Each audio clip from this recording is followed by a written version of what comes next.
Bonsoir à tous, on se retrouve comme prévu pour la conférence de presse de Baldé. Et on commence tout de suite avec la première question qui lui a été posée. On lui dit: pour espérer être dans le top 8, il faudra gagner aujourd'hui et le prochain match aussi. Comment se sent l'équipe avant le match de demain? Et aussi comment va l'équipe après le match à Anoeta qui a mis fin à une longue série de victoires alors que c'était l'un des meilleurs matchs de la saison? Baldé répond: on s'est renforcé, je pense que l'équipe fait du bon travail, on est le Barça et donc on doit toujours gagner. Il nous reste ces 2 matchs qui pourront nous faire monter dans les 8 premiers. Il y a beaucoup de confiance dans l'équipe. Je suis sûre que si on joue comme on l'a fait à Anoeta, on gagnera. Il y a des matchs comme ça où parfois le ballon ne veut pas rentrer. Ça arrive, mais je suis sûre que si on joue comme on l'a fait, tout va bien se passer. Ensuite, on lui dit à quel point le fait de jouer dans un endroit où il fait très froid peut conditionner le match. Vous en parlez au vestiaire? Baldé se met à rire et il dit: oui, bien sûr, personnellement je n'aime pas le froid, mais il n'y a pas d'excuse, il faut se concentrer sur le match, et comme je l'ai dit, si on joue comme on l'a fait ces derniers temps et avec ce même niveau, on prendra les 3 points, j'ai confiance en l'équipe, et le froid n'est pas une excuse. Ensuite on lui dit: Ter Stegen n'a pas fait le voyage, il va rejoindre Girona, qu'en pense le vestiaire et que représente Marc pour vous? Baldé répond: oui, Ter Stegen a parlé à toute l'équipe ce matin, c'est une référence pour moi, j'ai grandi en le regardant jouer et ensuite j'ai eu la chance qu'il devienne mon capitaine, je lui souhaite bonne chance, que tout va très bien se passer pour lui, et beaucoup de confiance aussi parce qu'il revient de blessure, je suis content pour lui, bonne chance et je lui souhaite le meilleur. Ensuite on lui dit: tu fais une grande saison, tu fais partie des titulaires, mais tu n'es pas beaucoup sélectionné avec l'Espagne. Qu'est-ce que tu dois changer selon toi pour faire partie de la liste pour le mondial? Baldé répond: je pense qu'au final tout le monde joue en espérant cela. Être appelé avec la sélection, c'est le rêve de chaque joueur. C'est vrai que ça fait pratiquement 2 ans que je n'ai pas été appelé, mais tous les jours je travaille et je fais des efforts pour pouvoir avoir l'opportunité d'y retourner. Mais au final ça ne dépend pas entièrement que de moi. Ce qui dépend de moi, c'est de faire des efforts, me donner au maximum et continuer à travailler comme toujours, et j'espère pouvoir avoir l'opportunité de retourner avec la sélection. Ensuite on lui dit, en analysant le match d'Anoeta, qu'est-ce qui aurait manqué pour gagner? Vous avez analysé tout ça? Baldé répond: on va sûrement le faire aujourd'hui. Avec le calendrier serré qu'on a, ce n'est pas facile de tout faire, mais je pense que tout le monde l'a vu. C'est un match que si on l'avait rejoué 1000 fois, on l'aurait perdu que cette fois-ci. Je pense qu'on a fait un match incroyable, l'un des meilleurs matchs de la saison, mais c'est comme ça, parfois la chance est avec toi, parfois elle ne l'est pas. Je pense que la manière dont on a joué était incroyable, il faut continuer comme ça, si on continue comme ça, tout ira bien. Ensuite on lui dit: vous avez perdu à Anoeta dimanche, mais avant ça vous étiez sur 11 victoires consécutives depuis la défaite contre Chelsea. Flick avait d'ailleurs promis une amélioration. Qu'est-ce qu'il vous a dit ce soir-là pour qu'il y ait un changement? Il a fait des critiques constructives? Il s'est énervé? Baldé répond: je pense que lors de ce match l'équipe ne se sentait pas bien, on n'était pas trop en confiance. Perdre 3-0 en Ligue des Champions à l'extérieur c'est difficile, mais on savait qu'on pouvait faire mieux. On parle toujours dans les vestiaires, on passe beaucoup de temps ensemble et on savait qu'on pouvait tous nous améliorer. Depuis ce moment-là, on a un bon niveau de confiance, on continue à faire du bon travail chaque jour et c'est ça l'idée. Ensuite, on lui dit: vous avez bien joué contre la Sociedad, vous avez gagné aussi contre le Real, mais vous encaissez quand même beaucoup de buts qui pourraient être évités. Ce genre de choses se paie très cher en Ligue des Champions, comme on l'a vu la saison dernière contre l'Inter. Vous êtes supérieur dans l'ensemble, mais il y a une vulnérabilité défensive qui fait que vous encaissez quand même. Comment éviter cela? La clé serait plus de concentration, une meilleure attitude?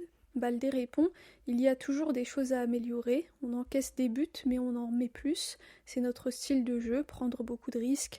Pour moi, tant qu'on gagne, c'est le plus important, mais bien sûr qu'on peut faire mieux sur ce point.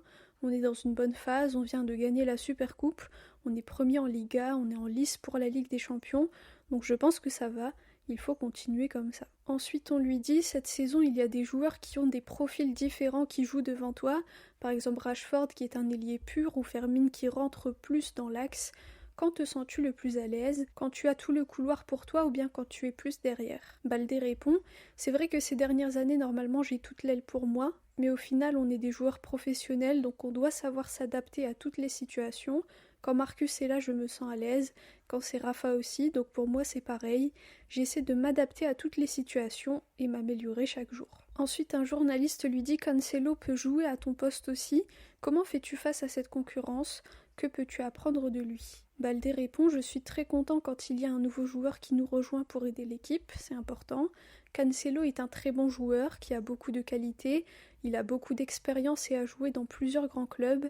C'est un super joueur qui aidera beaucoup les jeunes, donc je suis content. Et concernant la concurrence, c'est toujours bien qu'il y en ait. Plus il y a de la concurrence, plus le niveau augmente, donc c'est une bonne chose. Ensuite, on lui dit: la saison dernière, vous êtes passé pas loin de la finale. Cette saison, les gens s'attendent à ce que vous arriviez aussi loin. De votre côté, comment est-ce que vous vivez cela?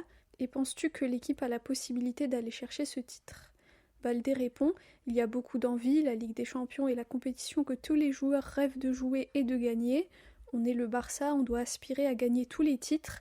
L'idée, ce n'est pas seulement d'arriver aussi loin que la saison dernière, mais de la gagner. C'est pour ça qu'on est là. Il faut y aller un match à la fois.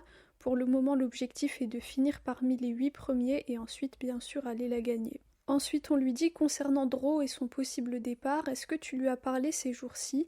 Tu as pu lui donner des conseils? Baldé répond: je pense que chacun a sa carrière et chacun pense différemment, il faut respecter la décision de chaque joueur. S'il a décidé cela, il faut le respecter et lui souhaiter le meilleur. Je suis sûre que ça va bien se passer pour lui. C'est un joueur qui a beaucoup de qualité, je m'entends très bien avec lui, c'est un super gamin. J'espère que tout le monde respectera sa décision et lui souhaitera le meilleur. Ensuite, on lui dit: est-ce que vous avez parlé du fait qu'en plus de gagner les 2 prochains matchs, il faut aussi faire attention au goal average? Il faudrait gagner mais marquer beaucoup de buts? Baldé répond: non, on n'en a pas encore beaucoup parlé. Comme je l'ai dit, il n'y a même pas 2 jours qui sont passés après le dernier match, mais je pense qu'on va en parler ce soir ou demain sans doute. On veut gagner, être dans le top 8, et plus on marque, mieux c'est. Ensuite, on lui dit de quelle manière les décisions et l'attitude de l'arbitre vous a affecté contre la Sociedad. Baldé répond: au final, ce sont des décisions qu'on ne peut pas changer, ce sont des situations de jeu où il y a beaucoup de doutes, mais ce sont des choses qui ne relèvent pas de notre responsabilité. Nous, notre rôle, c'est de jouer. Au final, il faut respecter les décisions de l'arbitre, il ne faut pas prendre ça comme une excuse, on doit se concentrer sur nous-mêmes et le reste non. Et enfin, la dernière question, une question en tchèque, donc je n'ai pas compris, mais d'après la réponse de Baldé, on peut en déduire que c'est au sujet de l'absence de Lamine. Donc Baldé répond: Lamine est un joueur de très grande qualité, avec ce qu'il fait, il est l'un des meilleurs du monde, c'est toujours meilleur de l'avoir avec nous, mais au final on est le Barça et on ne peut pas dépendre de qui que ce soit. Celui qui jouera à sa place fera parfaitement les choses, j'en suis convaincue parce qu'on a une équipe qui a énormément de qualité et c'est le plus important.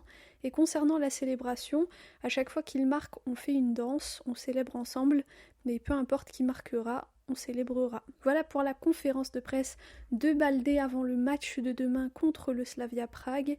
On espère une victoire comme on l'a dit. Personnellement, si je dois donner un pronostic, je dirais 4-1 ou 4-2. En tout cas, j'espère qu'on va marquer beaucoup de buts pour prendre un peu plus de confiance et continuer comme ça à grandir et évoluer après chaque match. Et concernant Baldé, donc comme vous le savez, à chaque fois qu'il y a un match de Ligue des Champions et qu'un joueur donne une conférence de presse, eh bien il y a la possibilité sur la chaîne YouTube officielle du Barça pour les membres de poser une question. J'ai posé une question et il y a répondu, donc j'ai demandé comment il faisait pour se préparer mentalement avant les matchs et il a dit que généralement il écoutait de la musique, il prenait du temps calme, il pensait pas trop et c'est comme ça qu'il se préparait avant les matchs. Voilà, donc merci à tous pour votre écoute, pour vos commentaires, Visca el Barça et Visca Catalunya.